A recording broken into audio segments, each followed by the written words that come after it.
Le manque de Gaëtan pèse plus lourd qu'Alice ne veut bien l'admettre. Pour éviter de laisser cette absence occuper toutes ses pensées, elle choisit le refuge qu'elle connaît le mieux, la cuisine.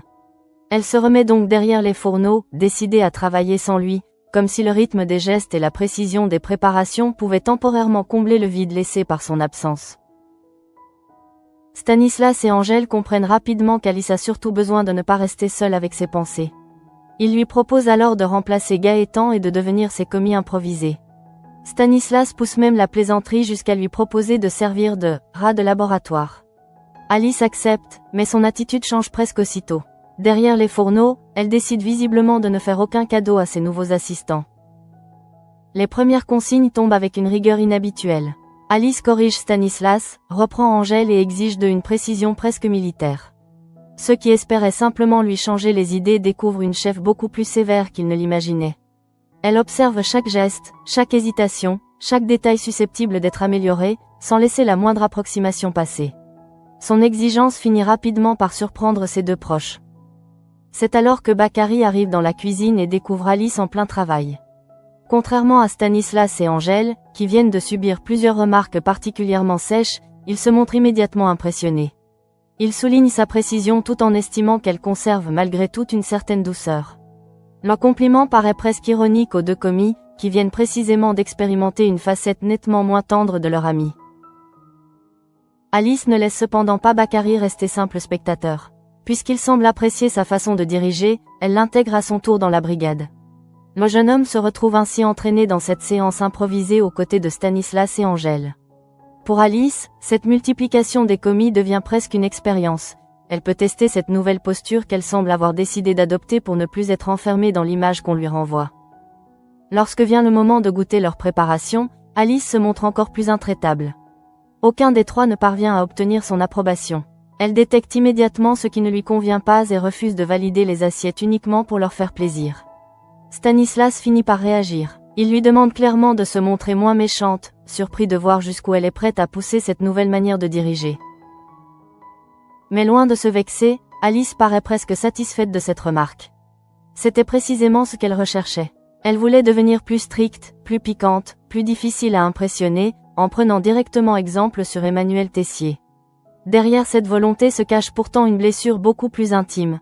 Alice en a assez qu'on la regarde comme un robot, une femme compétente mais dépourvue de relief ou d'autorité. Stanislas, Angèle et Bakary comprennent alors que l'expérience dépasse largement le cadre de leur préparation. Alice ne cherche pas seulement à améliorer son comportement de chef, elle tente de modifier l'image qu'elle pense donner aux autres. Ses trois amis lui rappellent pourtant quelque chose d'essentiel. Elle n'a pas besoin d'emprunter la dureté de Tessier pour être respectée. Sa précision et sa personnalité suffisent déjà à imposer naturellement sa légitimité. Pendant ce temps, au coffee shop, Nils semble évoluer dans un univers beaucoup plus léger. Thelma et Zoé sont installées lorsqu'il leur apporte 2 cafés alors qu'elles n'ont même pas encore commandé. Comme si ce geste n'était pas déjà suffisamment généreux, il ajoute également des muffins, toujours sans qu'elles aient demandé quoi que ce soit. Sa manière de travailler paraît davantage guidée par l'impulsion que par la rentabilité. Thelma ne manque d'ailleurs pas de le lui faire remarquer. À ce rythme, plaisante-t-elle, Gaëtan risque de déposer le bilan si Nils continue à offrir boissons et nourriture aux clientes. Mais le principal intéressé ne semble pas particulièrement inquiet. Son attention est surtout tournée vers Thelma, qu'il continue de draguer ouvertement. La jeune femme reste pourtant insensible à ses avances et ne lui laisse guère d'espoir malgré son insistance.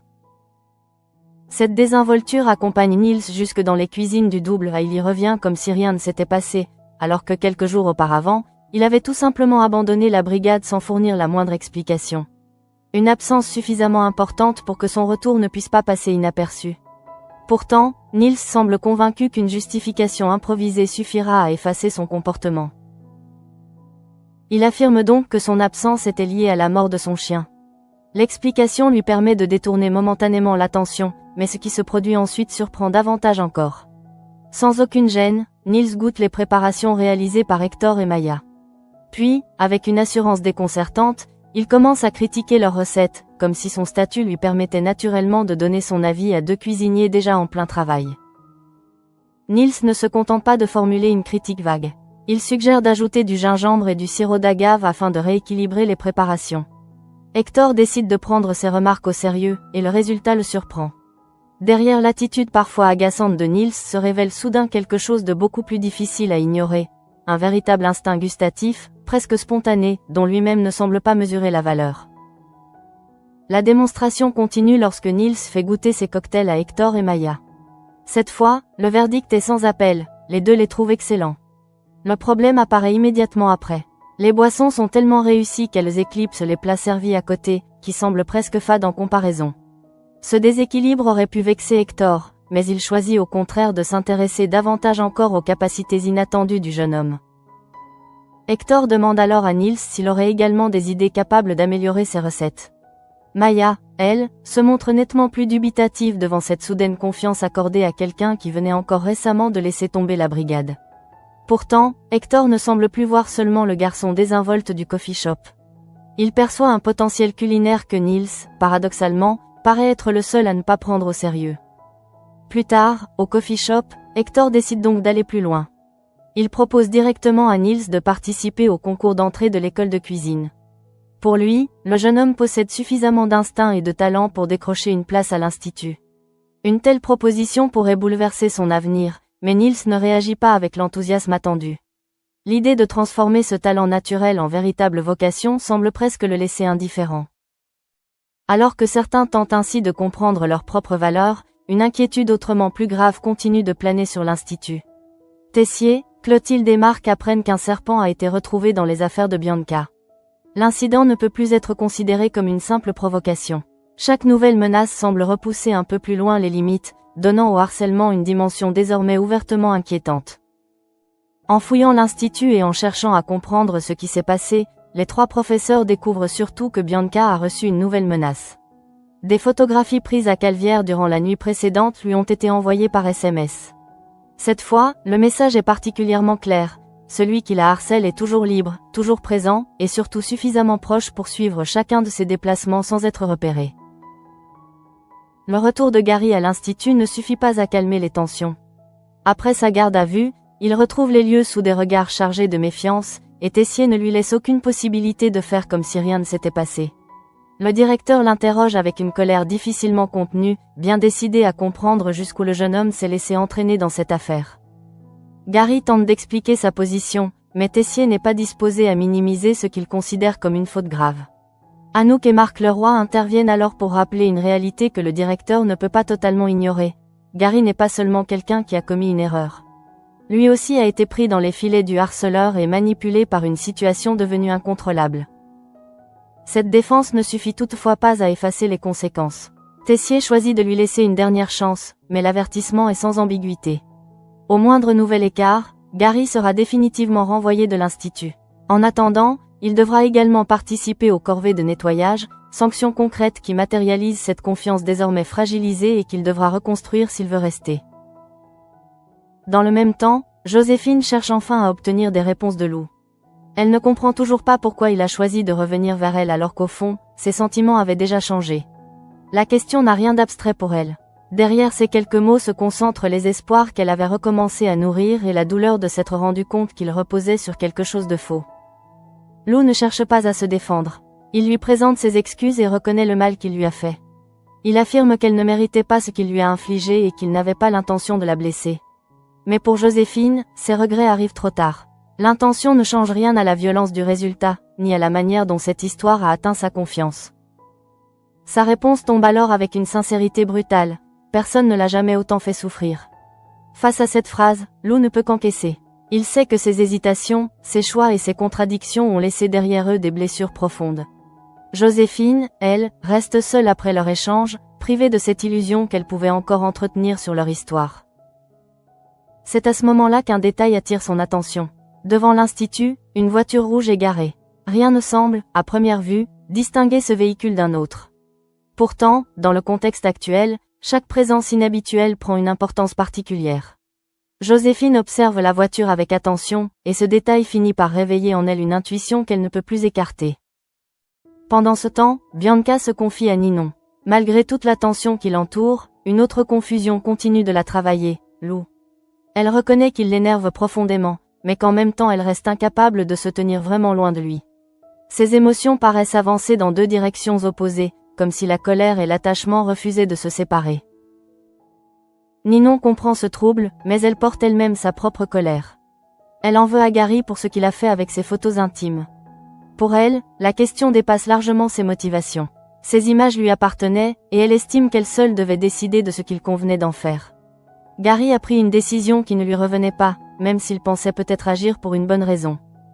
Bianca, pourtant, ne partage pas entièrement cette rancœur. Elle ne parvient pas à en vouloir à Gary de la même manière que Ninon. La peur, les menaces et les manipulations des derniers jours ont brouillé les responsabilités, au point qu'elle voit aussi le jeune homme comme quelqu'un qui a été entraîné dans une situation qui le dépassait. Mais cette discussion est soudain interrompue.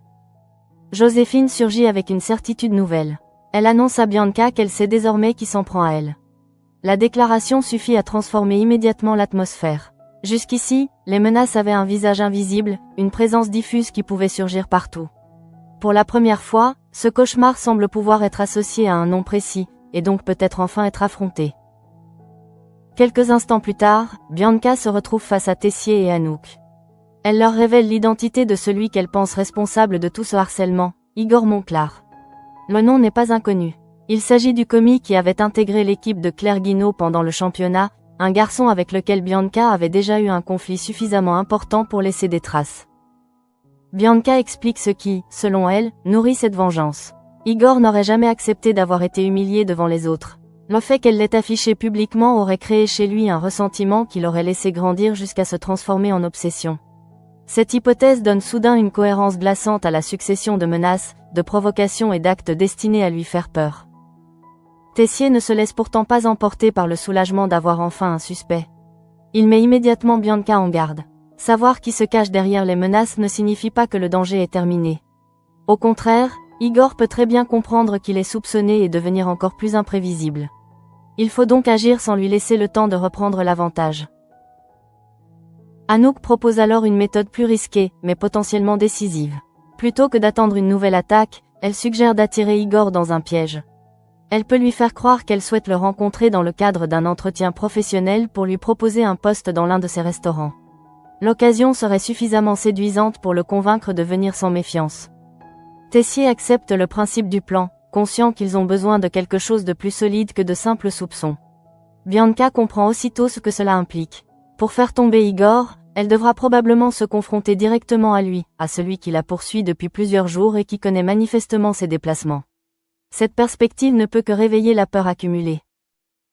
Pourtant, elle ne recule pas. Après les messages, les photographies prises à son insu et le serpent retrouvé dans ses affaires, rester dans l'attente est devenu insupportable. Le harceleur a progressivement réduit son sentiment de sécurité jusqu'à lui donner l'impression qu'aucun endroit ne lui appartient vraiment. Participer à ce piège représente donc un danger, mais aussi une possibilité de reprendre enfin le contrôle. Anouk organise le rendez-vous avec soin. Igor se présente sans savoir ce qui se prépare réellement. Lorsqu'il apprend qu'il pourrait décrocher un poste dans l'un des restaurants d'Anouk, son intérêt est immédiat. Il se montre attentif, cherche à valoriser son expérience et multiplie les efforts pour donner l'image d'un candidat sérieux, professionnel et suffisamment prometteur pour mériter cette opportunité. Il flatte également Anouk, comprenant parfaitement que l'entretien peut ouvrir une porte importante pour son avenir. Tout dans son comportement laisse penser qu'il se croit maître de la situation. Rien ne semble trahir l'homme capable de terroriser Bianca à distance. Cette normalité apparente rend la scène d'autant plus inquiétante, car elle contraste brutalement avec les accusations qui pèsent sur lui. C'est alors que Bianca entre dans la pièce. Son apparition bouleverse instantanément l'entretien. Igor ne s'attendait manifestement pas à la voir ici, encore moins dans un contexte où son avenir professionnel est en jeu. Bianca ne cherche pas à adoucir ses mots. Devant Anouk, elle attaque directement sa réputation et détruit l'image soigneusement construite par Igor depuis son arrivée. Anouk joue son rôle jusqu'au bout. Face aux informations apportées par Bianca, elle met immédiatement fin à l'entretien. Pour Igor, tout bascule en quelques secondes. L'opportunité qu'il pensait tenir lui échappe brutalement, et la personne qu'il rend responsable de cette humiliation se trouve juste devant lui. Sa frustration monte alors avec une rapidité qui laisse peu de doute sur ce qu'il ressent réellement envers Bianca. La colère d'Igor éclate presque immédiatement. Jusqu'ici, il avait réussi à conserver l'apparence d'un candidat sûr de lui, capable de séduire Anouk par quelques compliments bien placés et une attitude soigneusement maîtrisée. Mais dès que Bianca ruine ses chances d'obtenir le poste, cette façade se fissure. Son regard change, sa voix se durcit, et toute la frustration qu'il gardait jusque-là enfouie remonte brutalement à la surface. Pour Bianca, cet instant est décisif. Elle se retrouve enfin face à celui qu'elle soupçonne d'avoir transformé son quotidien en véritable cauchemar. Les messages anonymes, les photographies prises sans son consentement, les menaces répétées et cette sensation constante d'être surveillée prennent désormais un visage. Pourtant, cette proximité ne la rassure pas. Au contraire, elle rend soudain le danger beaucoup plus concret. Igor ne supporte visiblement pas d'être à nouveau humilié devant quelqu'un susceptible d'influencer son avenir. Pour lui, la scène reproduit exactement ce qu'il reproche à Bianca depuis le championnat. Elle l'avait déjà exposé devant les autres, et voilà qu'elle recommence au moment où une opportunité professionnelle importante semblait enfin s'ouvrir à lui. Sa rancœur devient alors impossible à dissimuler derrière les apparences. C'est précisément ce que recherchaient Anouk, Tessier et Bianca. Le piège repose sur une réaction suffisamment forte pour pousser Igor à parler sans mesurer les conséquences de ses paroles. Bianca le provoque donc en s'attaquant directement à l'image qu'il voulait donner. Elle sait que cette confrontation peut devenir éprouvante, mais elle comprend aussi qu'il faut aller jusqu'au bout si elle veut obtenir enfin quelque chose de concret. Igor finit par craquer. Dans sa colère, il cesse de nier et reconnaît clairement qu'il est bien celui qui harcèle Bianca. Cet aveu donne soudain un sens définitif aux événements des derniers jours. Les soupçons deviennent une certitude. La peur qui semblait jusque-là provenir d'une présence invisible se concentre enfin sur un seul homme, celui qui se tient désormais devant elle et qui ne cherche même plus à cacher sa haine. Bianca encaisse ces mots avec difficulté. Même si elle s'attendait à entendre cette confession, la réalité n'en demeure pas moins violente. Savoir qu'Igor est réellement responsable signifie que les menaces n'étaient pas le fruit d'un malentendu ou d'une série d'incidents isolés. Il l'a suivi, observé et terrorisé volontairement, avec suffisamment de détermination pour continuer malgré les risques qu'il prenait lui-même. Au bord des larmes, Bianca lui demande alors d'arrêter. Sa demande n'a rien d'une provocation. Derrière cette phrase se trouve toute la fatigue accumulée depuis le début de cette histoire. Elle veut simplement pouvoir revenir à l'institut sans se demander qui l'observe, sortir sans imaginer qu'un appareil photo la suit et ouvrir ses affaires sans craindre d'y découvrir une nouvelle menace. Mais Igor ne manifeste aucune compassion. Au contraire, sa réponse révèle toute la profondeur de son obsession. Il affirme qu'il continuera jusqu'à ce que Bianca quitte l'institut, et même jusqu'à ce qu'elle change de travail. Il ne cherche donc pas seulement à lui faire peur ponctuellement. Son objectif est de l'éloigner complètement de ce milieu, de briser sa trajectoire et de lui faire payer ce qu'il considère comme une humiliation. Cette déclaration frappe Bianca de plein fouet. Igor ne veut pas simplement obtenir des excuses ou lui rendre une souffrance équivalente. Il veut contrôler ses décisions, l'obliger à abandonner la place qu'elle a gagnée et lui faire croire qu'elle ne pourra retrouver la paix qu'en disparaissant. Cette volonté donne une dimension encore plus inquiétante à tout ce qu'elle a subi depuis plusieurs jours. Pourtant, Igor ignore encore l'essentiel. Il pense avoir repris le dessus parce qu'il voit Bianca bouleversée devant lui. Il croit peut-être que ses menaces fonctionnent enfin comme il l'espérait. Mais la jeune femme possède maintenant ce qu'elle était venue chercher, ses aveux. Elle n'a plus besoin de deviner, ni de relier des indices entre eux. Igor vient lui-même de reconnaître les faits. Bianca lui révèle alors que cet entretien n'avait rien d'une véritable opportunité professionnelle. Tout avait été préparé pour le pousser à se trahir. La présence d'Anouk, l'offre d'emploi et l'arrivée soudaine de Bianca faisaient partie d'un même dispositif. Igor comprend trop tard qu'en laissant éclater sa rage, il a précisément offert ce que les autres attendaient de lui depuis le début. La situation se renverse immédiatement. Celui qui croyait pouvoir continuer à terroriser Bianca se découvre pris dans son propre piège. Il n'a plus devant lui une jeune femme isolée qu'il peut menacer à distance, mais une victime soutenue et préparée à lui faire face. Sa colère, qui quelques secondes plus tôt lui donnait l'impression de reprendre le contrôle, devient maintenant la preuve qui précipite sa chute. La police intervient et Igor est arrêté. Pour Bianca, cette image représente un contraste saisissant avec les jours précédents. Jusqu'ici, chaque événement donnait l'impression que son harceleur avait toujours une longueur d'avance. Il savait où elle se trouvait, observait ses déplacements et choisissait le moment où il allait frapper. Cette fois, c'est lui qui ne contrôle plus rien et qui se retrouve emmené. L'arrestation devrait théoriquement marquer la fin de son calvaire. Le responsable a été identifié, il a reconnu les faits et il se trouve désormais entre les mains des forces de l'ordre. Pourtant, après ce qu'elle vient d'entendre, il est difficile pour Bianca de retrouver immédiatement une sensation de sécurité. Les menaces d'Igor ont été trop répétées et trop personnelles pour disparaître simplement au moment où il quitte les lieux. Quelques heures plus tôt, Tessier avait d'ailleurs prévenu Bianca qu'identifier son harceleur ne signifiait pas nécessairement que tout était terminé. Cette prudence prend désormais un sens particulier. Igor a clairement exprimé sa volonté de continuer jusqu'à ce qu'elle abandonne l'institut et son métier. Même si son arrestation l'empêche d'agir immédiatement, les paroles qu'il vient de prononcer restent profondément ancrées dans l'esprit de la jeune femme. Dans le même temps, le rôle de Joséphine prend une importance inattendue dans cette résolution. Malgré sa propre souffrance liée à Lou, elle a été capable de remarquer ce qui se passait autour d'elle. La voiture rouge aperçue devant l'institut lui a permis de comprendre quelque chose que les autres n'avaient pas encore identifié. Son intuition a ainsi contribué directement à donner un nom au danger qui poursuivait Bianca. Cette situation crée un contraste douloureux entre les deux jeunes femmes. Joséphine souffre encore des conséquences de sa relation avec Lou, tandis que Bianca ne parvient elle-même pas à se détacher complètement de lui. Pourtant, au moment où un danger beaucoup plus grave menace Bianca, Joséphine choisit de lui transmettre immédiatement l'information qu'elle possède, sans laisser leur passé sentimental interférer avec l'urgence du moment.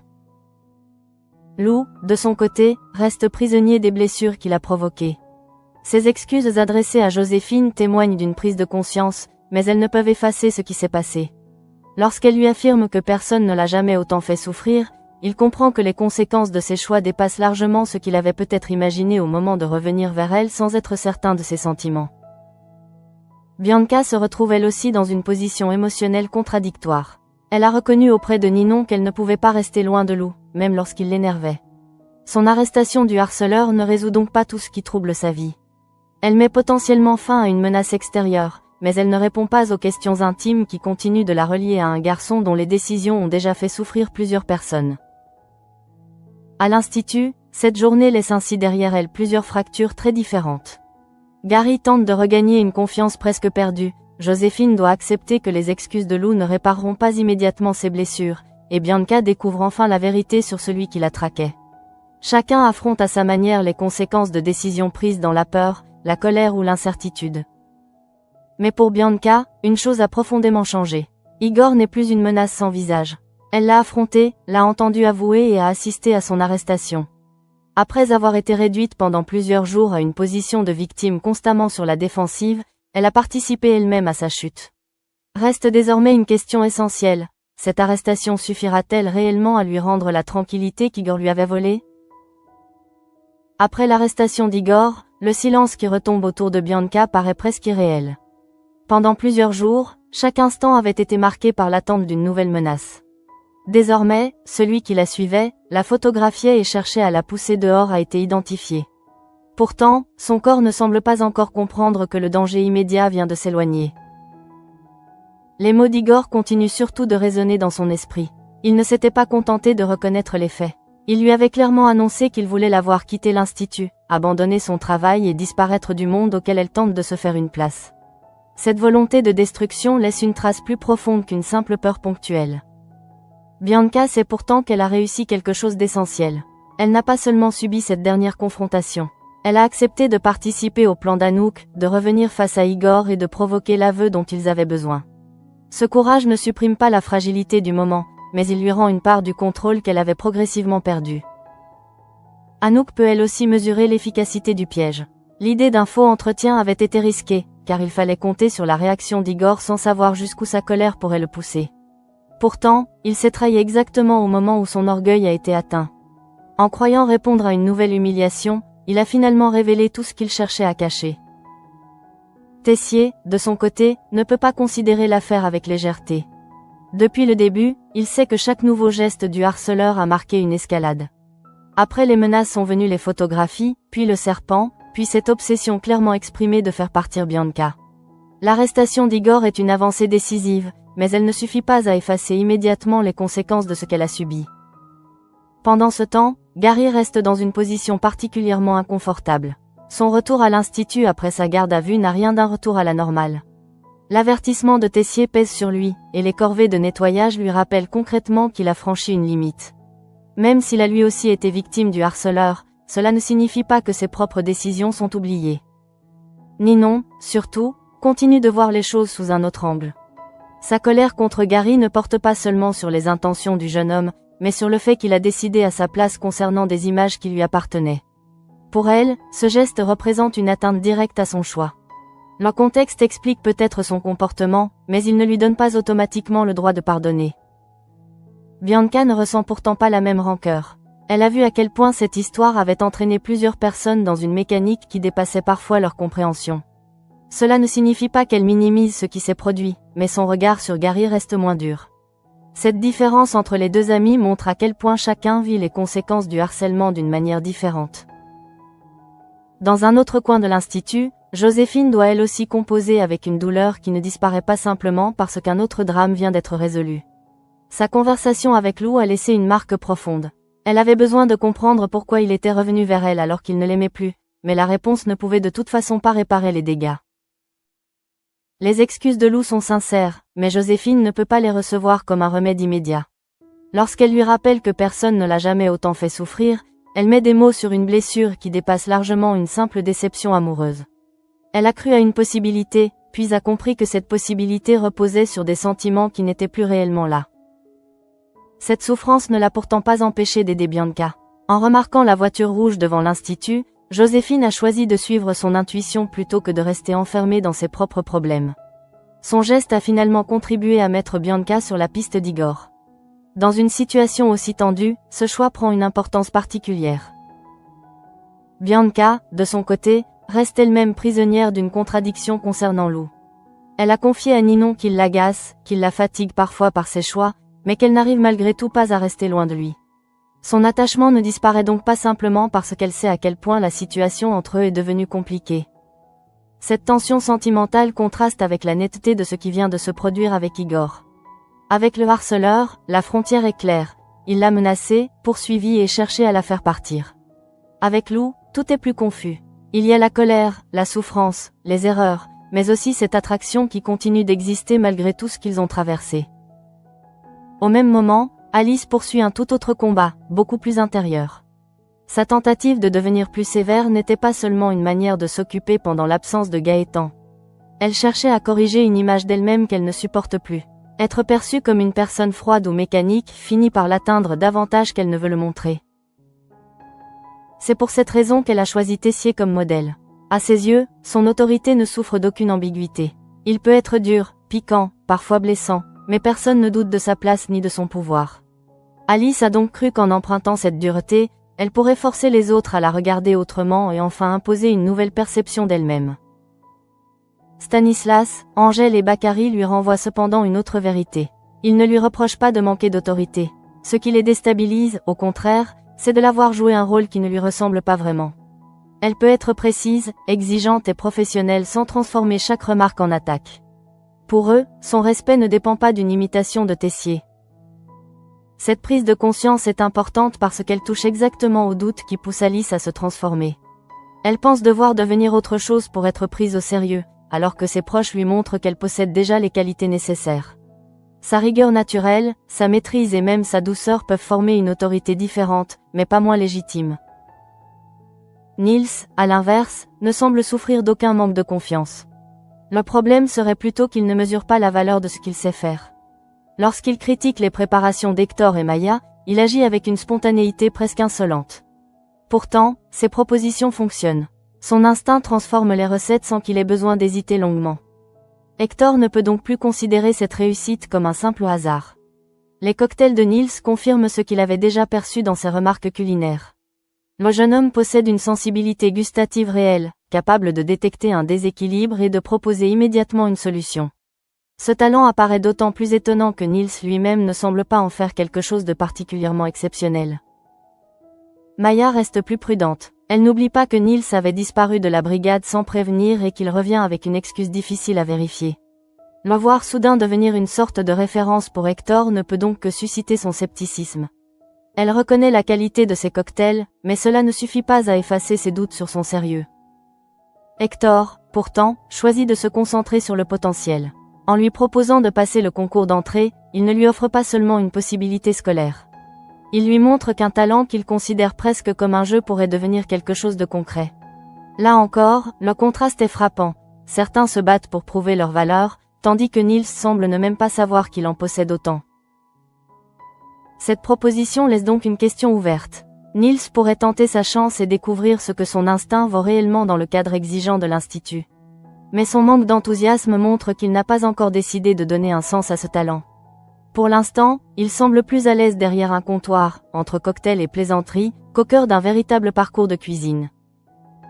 Ainsi, chacun traverse cette journée avec une difficulté différente.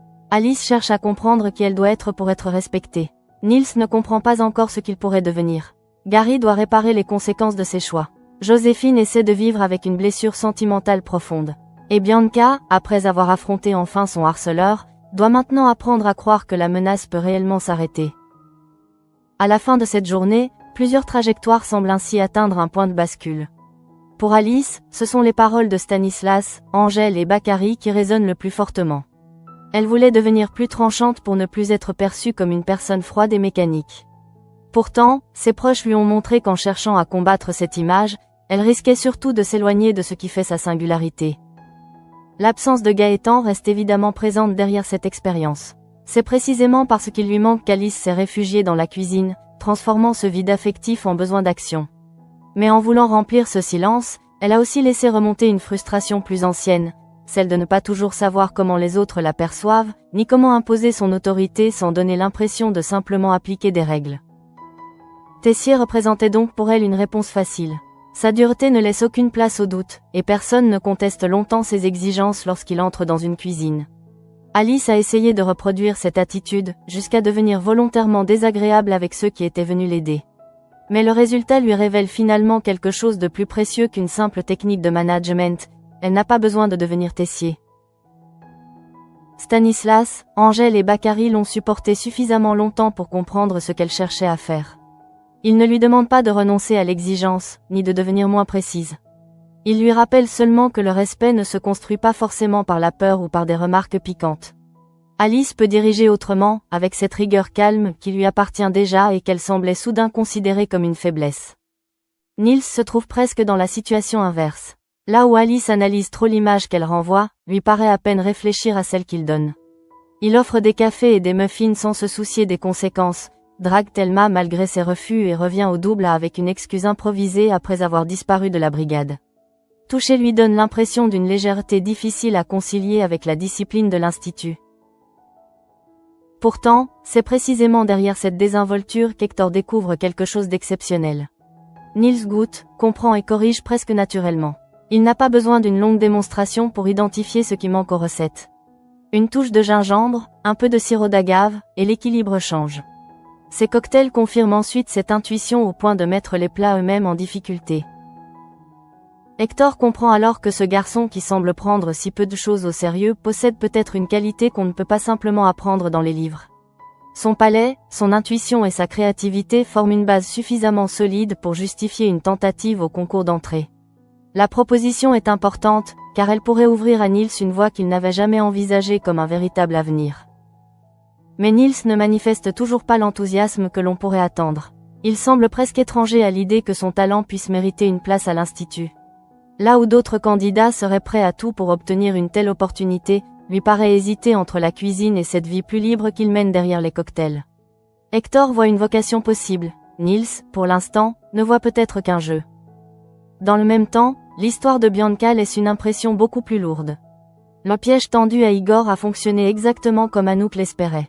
En croyant que Bianca venait une nouvelle fois détruire ses chances, il a laissé sa colère prendre le dessus et a fini par reconnaître lui-même qu'il était responsable du harcèlement dont elle était victime. Ses aveux ont surtout révélé que son objectif allait bien au-delà d'une simple vengeance momentanée. Igor voulait pousser Bianca à quitter l'Institut, puis à changer de métier. Il voulait donc modifier toute sa trajectoire et lui faire payer l'humiliation qu'il estimait avoir subie lors du championnat. Cette obsession explique la violence croissante des actes commis contre elle au fil des derniers jours. Bianca a dû entendre ces mots directement de sa bouche. La confrontation a été éprouvante, au point de la conduire au bord des larmes lorsqu'elle lui a demandé d'arrêter. Mais cette fragilité n'enlève rien à son courage. Elle est restée face à lui suffisamment longtemps pour que le plan fonctionne et pour qu'Igor prononce les paroles qui allaient finalement permettre son arrestation. Lorsqu'elle lui révèle qu'il vient de tomber dans un piège, le rapport de force s'inverse enfin.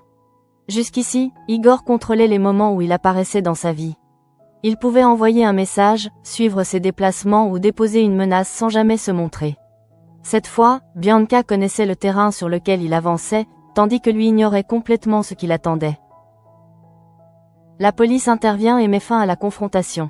Igor est arrêté après avoir reconnu les faits et menacé ouvertement Bianca de poursuivre son harcèlement. Pour tous ceux qui ont essayé de comprendre ce qui se passait, cet instant ressemble enfin à une résolution. L'homme derrière les photographies, les messages et les attaques n'est plus dans l'ombre. Il est identifié et ne peut plus nier. Mais la dernière question reste impossible à écarter. Est-ce réellement terminé pour Bianca? L'arrestation d'Igor met un terme immédiat à sa capacité de continuer comme auparavant, mais elle ne peut pas effacer ce que la jeune femme a vécu. Elle a appris que quelqu'un pouvait la suivre sans qu'elle s'en rende compte et transformer son quotidien en espace de surveillance permanente. Cette peur ne disparaît pas au même rythme qu'un suspect que l'on voit partir avec la police. Bianca devra nécessairement composer avec les souvenirs des menaces et avec cette sensation d'avoir été observée dans des moments où elle se croyait seule. Toutefois, une différence essentielle existe désormais. Elle sait qui était derrière tout cela, et elle a contribué elle-même à le faire tomber. Joséphine a joué un rôle déterminant dans cette résolution en remarquant la voiture rouge. Son intervention intervient pourtant au moment où sa propre vie sentimentale est particulièrement douloureuse. Elle vient d'entendre les excuses de Lou après avoir compris qu'il était revenu vers elle sans véritablement l'aimer. Malgré cette blessure, elle n'a pas hésité à avertir Bianca lorsqu'elle a compris qui pouvait être son harceleur. Cette situation rappelle aussi à quel point les liens entre Bianca, Lou et Joséphine restent complexes. Bianca reconnaît elle-même qu'elle n'arrive pas à se tenir loin de Lou, même lorsqu'il l'énerve. Joséphine, de son côté, porte encore la douleur de s'être sentie utilisée dans les hésitations du jeune homme. Rien n'est réellement résolu sur ce terrain, même si l'urgence liée à Igor a temporairement pris toute la place. Gary, lui non plus, ne sort pas indemne de cette affaire. Son avertissement reste suspendu au-dessus de lui, et il devra prouver qu'il mérite de conserver sa place à l'Institut. Ninon n'a pas oublié qu'il a pris une décision à sa place concernant ses photos intimes. Même si le véritable harceleur a été arrêté, certaines conséquences de cette histoire continueront donc à produire des tensions. Au terme de cette journée, l'Institut retrouve ainsi une forme de calme, mais certainement pas une véritable normalité. Alice comprend qu'elle n'a pas besoin de changer de personnalité pour être respectée. Niels découvre qu'un talent qu'il ne prend pas au sérieux pourrait lui ouvrir les portes de l'école. Joséphine affronte une blessure sentimentale profonde, tandis que Gary doit assumer ses propres erreurs. Et surtout, Bianca vient enfin de regarder son harceleur dans les yeux. Elle a entendu Igor reconnaître ce qu'il lui faisait subir, puis l'a vu être arrêté après avoir tenté une dernière fois de l'intimider. Celui qui voulait la pousser hors de l'Institut a finalement été celui qui a dû quitter les lieux sous escorte. Reste à savoir si cette arrestation permettra enfin à Bianca de retrouver la paix qu'il cherchait précisément à lui enlever.